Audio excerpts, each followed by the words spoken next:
Thank you for joining us from Chief Charlo Elementary School in Missoula. I'm Jill Valley. It's a sign summer is over. The kids are back in school. For Missoula County Public School students, that means August 30th. For Kalispell kids, August 31st. We know school is important, and that's why today I'm in the classroom too, showing you everything from back-to-school shopping to COVID protocols. But of course, we cannot talk about the start of the school year without talking about safety, especially when we hear of violence happening at schools in other states. In fact, MCPS leaders tell me throughout the year they continue to find the best protocols and even equipment to keep students safe. The swings will soon be occupied by students ready to start a new year, and most don't even know just how much goes on behind the scenes to keep them safe on campus. It's a conversation that's constant. Every year, at the end of the year, we get together and we talk about things that we saw throughout the year, any concerns that we had, and things that we can do different. Christina Stevens is the principal at Jeanette Rankin Elementary in Missoula, serving pre-K through 5th graders. They do 8 drills a year, from fire drills to lockdown drills, always mindful of the age of the student body. Because at the younger ages, they get a lot of anxiety about these drills. So we spoon feed at the beginning, we tell them when it's going to happen. I talk a lot about what's going on behind the scenes for the kids. Where am I at during a fire drill? Where am I at during a lockdown? Why do we wiggle the doors? Locked doors and other systems activate when there's a threat, but also control who can enter the building. Communication systems are also paramount, especially when there are annual staff changes. We know in most emergencies, communication tends to be one of the most important things. So we want to make sure that schools understand who's part of our crisis teams in our buildings, where our phone trees are, and how that communication goes throughout the district. So it's something that's our district talks about every September, October, that first semester as we go into the school year to make sure everybody's on the same page.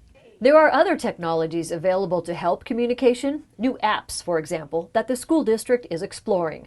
A threat to a school can include wildlife, a fire, an angry parent, or even a law enforcement situation nearby. But it's those highly publicized school shootings that are often top of mind. That's the worst case scenario. Talking about that with younger students takes a little finesse. They should be safe, but not scared. Usually with the younger kids, I don't really refer to shooters just because of the age of the kids in the building. It's more about danger. If there's a dangerous person in the building. Checking doors are tightly shut and functional. Double checking all emergency lights and making sure students know visually the difference between a fire drill and a lockdown. It is a constant process. I can tell you that no matter what, I've done this for 30 years, and every time I do a drill, it's a nerve. I know it's going to be hard on some student. I know that some parents worried at home. They're hard. They're hard to practice, but we do them. And each time we learn something different. I would argue with anybody that schools are still the safest place for your kids to be during the day. You'll never tell me different. Now, there is another aspect of safety we should be aware of, and of course that's school bus safety. It became even more important in the state after a young girl from Whitefish was struck and severely hurt after getting off her bus in 2019. Then 6-year-old Jordana Hubble spent 7 months rehabilitating at a Houston program before coming home to her family in August of 2020, and she is continuing to recover from her injuries.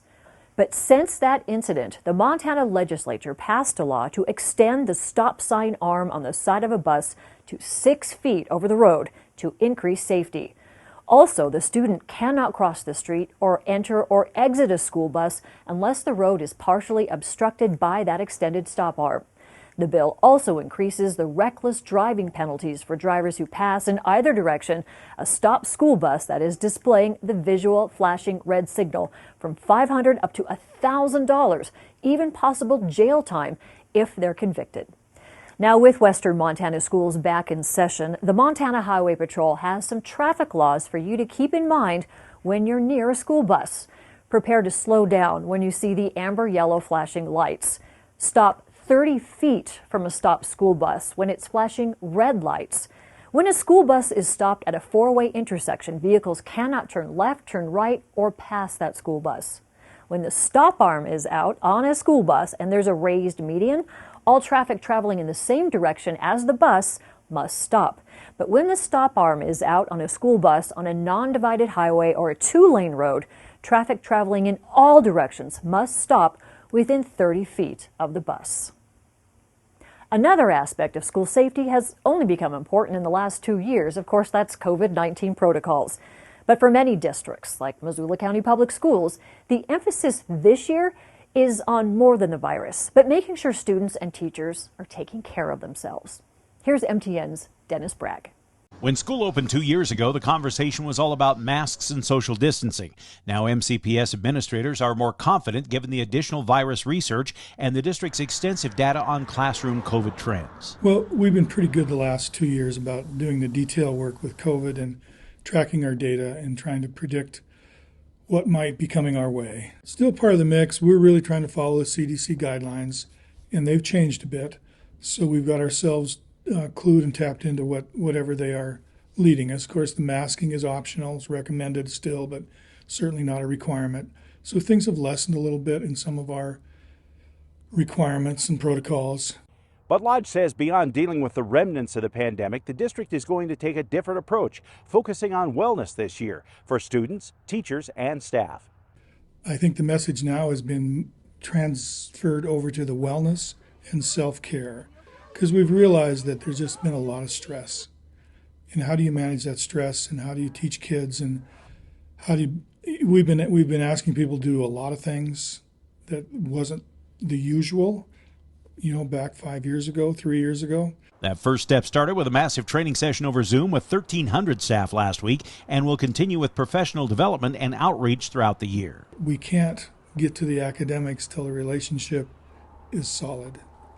And we want the relationship to be good. And we want kids to feel comfortable and safe, parents to know their kids are comfortable and safe. If that gets established and that's firm and kids believe it and teachers are feeling good about themselves, academics will take care of itself. In Missoula, Dennis Bragg, MTN News. Teachers and administrative staff for Kalispell Public Schools have been learning the procedures and protocols to keep kids and themselves safe this year. Now, details about specific protocols are not being released, but Superintendent Micah Hill says the district has worked closely with law enforcement to ensure all precautions are being taken. A security group will come in to audit the district's policies, protocols, and physical safety features to ensure they're up to date. I think it goes without saying that, these are our most valued commodity in the work that we do, and we want to ensure that every child has a safe place to learn and grow and engage and be with their friends and do all of those things. So safety is always going to be number one. When talking about COVID, Kalispell schools are following the same guidance as last year and will not require masks or testing. However, they will be sanitizing, disinfecting, and continuing to monitor the situation. From eggs to gas to school clothes, inflation has driven the price of everything up, and students are going to feel that in the school lunch line because this year there are no free lunches for everyone, and the price of a school lunch has gone up, which is why the schools are encouraging parents to sign up for free or reduced lunches or find other resources. But as MTN's Kiara Sam tells us, child nutrition experts say it's still better for a child to eat at school than to pack their own lunch. This is the busiest year that we've had in the 40-year history of Missoula Food Bank and Community Centers. The Missoula Food Bank has offered after-school meals and meals over the weekend to students in need for more than a decade with their programs Empower Pack and Kids Table. These are going to be meals that are supposed to keep kids nourished all throughout the weekend so that they can come to school Monday ready to learn. The food bank says it's seen an influx of families experiencing food insecurity due to inflation. Now the price hike of food is leaking into school lunchrooms. It just was at that point where we had to do it, and it's hard because meals have been free for the last 2 years. Starting at the beginning of this school year, the price of meals at Missoula County Public Schools will be bumped up by 25 cents. We hold off on increasing meal prices as long as we possibly can because we don't like to do that. There's a reason behind the push from the school system to get households to apply for the program. We get more money in federal funding for those who are on free and reduced than we do for those who are not on meal benefits. That funding can be distributed to other areas of the school system, like better food selections and discounts for student services, even increased wages. While the price hike might dig into the family's budget, child nutrition experts say the best thing to do is just to pay for your child to eat at school. Free meal options are also available outside of the lunchroom. Right now we're serving 1 in 4 people in Missoula County, and so many families are walking through our doors. The food bank also offers assistance with filling out free or reduced meal forms. So free and reduced is one of them, SNAP is another one, and we have amazing staff and volunteers here that will help anybody walk through the process. Students should have received an application in the mail to apply for a free or reduced lunch at the top of August. Applications for the program are accepted year-round. In Missoula, Kiera Sam, MTN News. Parents and guardians have to plan for their kids to return to school, financially speaking. According to Retail Me Not, the top 3 categories for back-to-school shopping: electronics, clothes, and school supplies. The average cost on back-to-school supplies is a little over $1,000, and with 80% of people planning on shopping for at least 1 to 2 kids, that final price can add up quickly, which is why MTN's Hannah Hislop chats with one Missoula mom to see how she manages her back-to-school shopping. Picking out pencil boxes, binders, and notebooks is all a part of the fun in going back to school. Okay.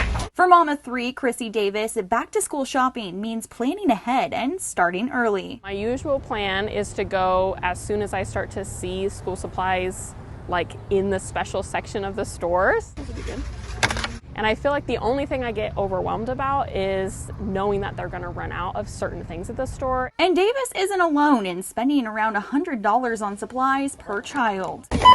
According to Retail Me Not's most recent data, parents spend nearly $200 on school supplies like pens and paper alone. Pretty much only buy what's on the list, and then anything that can be like personalized for my kid, I'll buy for their like aesthetic desires, right? Like if they're into a certain character from a show, I'll try to find a lunchbox that has that character, or a pencil box that has that character, or sometimes their folders can have that character. And for clothes? And then clothes, we don't like do a whole like new wardrobe. We like budget for what they've grown out of from the like year prior. And although she has 3 kids to buy supplies for, I think we did it. Davis is also going back to school herself, which adds an extra person to budget for. For when we're budgeting that, we're like budgeting based off of getting to rent something so that we can return it and save a ton of money. For more tips and tricks on how to budget for supply shopping, you can head to our website.